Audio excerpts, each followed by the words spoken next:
Puntahan natin ang pwede makasagot doon sa ilan sa mga tanong natin tungkol sa mga logistics at technicality kanina diyan sa sa loob ng session hall. Walang iba kundi si Mary Monreas, ang ating mobile journalist na naka-assign po sa Senado. Before yung mga technicalities, may dalawa muna tayong dapat tanungin kay Mary. Una, kamusta na dyan? Ano yung sitwasyon muna dyan sa likuran mo? Kung may mga senador pa ba o nag-uwi na ng tuluyan?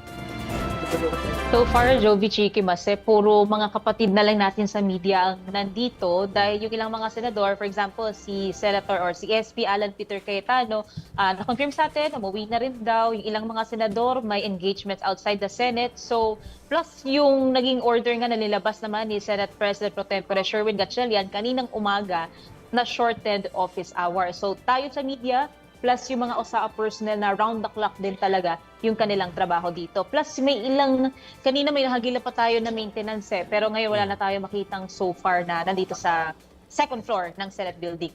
Before magtanong sila Chiki and Mase lalo tukol dun sa naging akusasyon sa mga kasamahan nyo dyan sa media, ipasok ko na yung tukol dun sa logistics at saka yung mga Senate staff dahil kagabi pa natin pinag-uusapan yan, Merrimon pero yun na nga, parang gusto natin malaman kasi kung may saysay yung buong hearing ng Blue Ribbon Committee ni Senator Cayetano kanina, kung ito ba ay may nag-take note ba nito, na stenographer ba to, malalagay ba na sa official records at saka kasi alam natin na parang may recording naman ng PRIB pero hindi naman to pinalabas doon sa mga platform official kanina. sites. So ano ba yung na-observe mo dyan?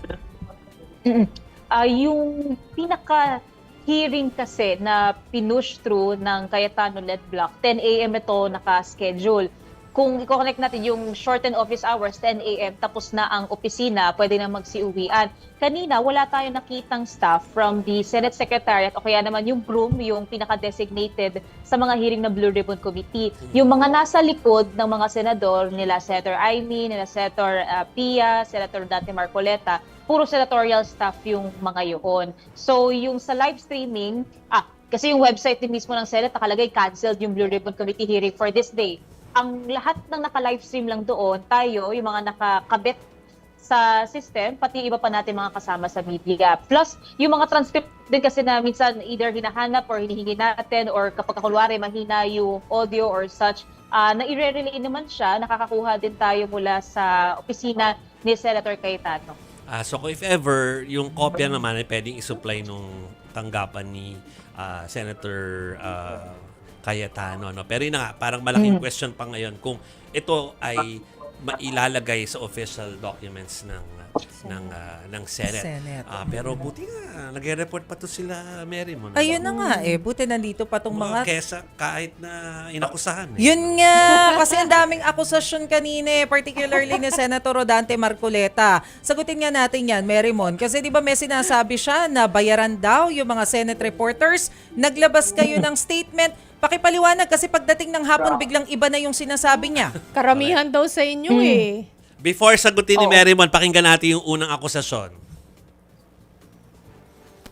Naghihintay ang sambayan ng Pilipino. Hindi ba tayo nahihiya? Pera po nila ito. Ipaliwanag natin sinong kumuha, saan napunta, ano nang mangyayari ngayon.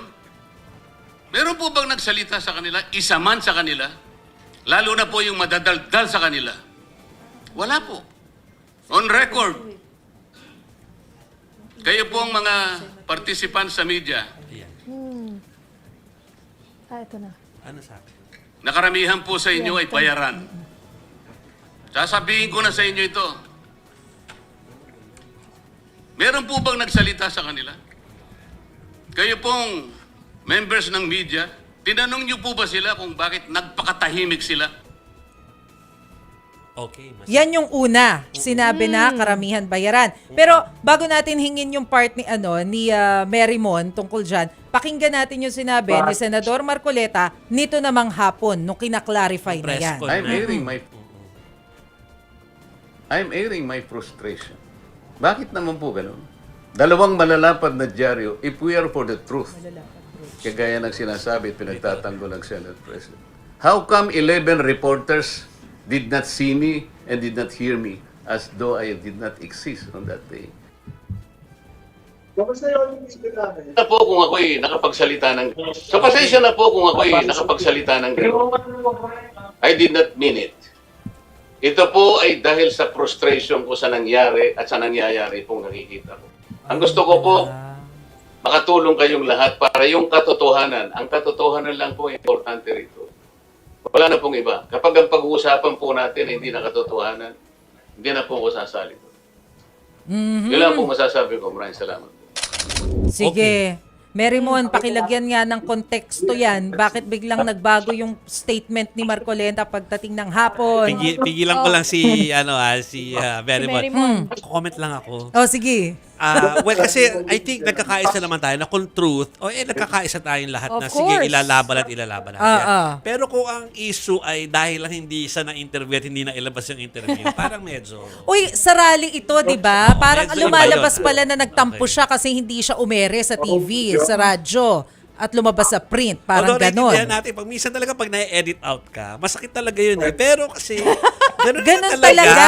Okay. Pipili ka ng mas importante, di ba? Aray ko, mas masakit na yun. Okay. Go ahead, Mary Mon, Sige, sorry. Mary Mon. Okay. Yung pinagugutan nga ni Senator Marcoleta, bukod sa pagka-question nila nung scope daw ng coverage ng media, ay nung INC rally last year, nagsalita raw siya, nag-speech daw siya over 40 minutes, mga 45 minutes nga raw, pero may nabanggit pa siya na 2 dyaryo na hindi raw lumabas yung pangalan niya kahit daw narinig man lang daw, wala raw yun. And later on nga, nasabi naman niya na humihingi siya ng pasensya. It was out of frustration na sinigundahan ni Senator Alan Peter Cayetano at ni-recognize sila na meron naman daw ng PR pero meron din daw media na kulang-kulang daw yung inilalabas pagdating sa mga impormasyon o yung coverage dito sa mga maanumalyang flood control projects or yung mga issue daw ng korupsyon na pinapalibutan or iba pang issue na pinapalibutan itong Senado. Iidagdag ko rin doon sa records naman ng kinawang pagdinig kanina ng Blue Ribbon. Ang sabi ni Senator Cayetano, ipapasok pa rin daw nila ito sa official records ng Senado. Though hindi niya nabanggit kung paano and saan. Kasi kung ilalabi ito para sa records ng Blue Ribbon Committee, technically medyo magulo kung mangyayari yun. Kasi walang official hearing talaga ang Blue Ribbon ngayon. Na sinabi ni Senator Erwin Tulfo, next week pa yun. Kaya sabi naman ni Senator Cayetano, i-assert niya raw yung kanyang liderato, yung kanyang leadership. He will write the letters daw and he will move, they will move kahit daw magkasabay pa sila ng Gatchalian-led block. Quick lang. Very, very quickly lang, Mary Mon, kasi wala na tayong oras. Gusto ko lang i-confirm yung sinabi ni SP Cayetano kanina na may mga media or members of media na pinigilang pumasok sa Senado. Totoo ba ito? And meron ba talagang orders na ganyan? Very quickly lang. Yung mga kasamahan kasi natin doon sa labas ng gate, actually marami sila, yung mga nagko-cover din sa rally, pero ni-raise ito ni Senator Cayetano sa hearing, pero later on, sabi okay naman na daw, ipapapasok na raw. And nung pumunta rin ako mismo sa gate, nung time na yon, ipinapapasok naman na yung mga media, pero dino-double check din nila kasi for security purposes din, may proseso ng paghihingi ng permiso or magsusulat din sa Senate para papasukin. So may name silang dino-double check. Okay, at least malinaw. Okay. Maraming salamat. Thank you, Mary Mon. Thanks, Mary Mon.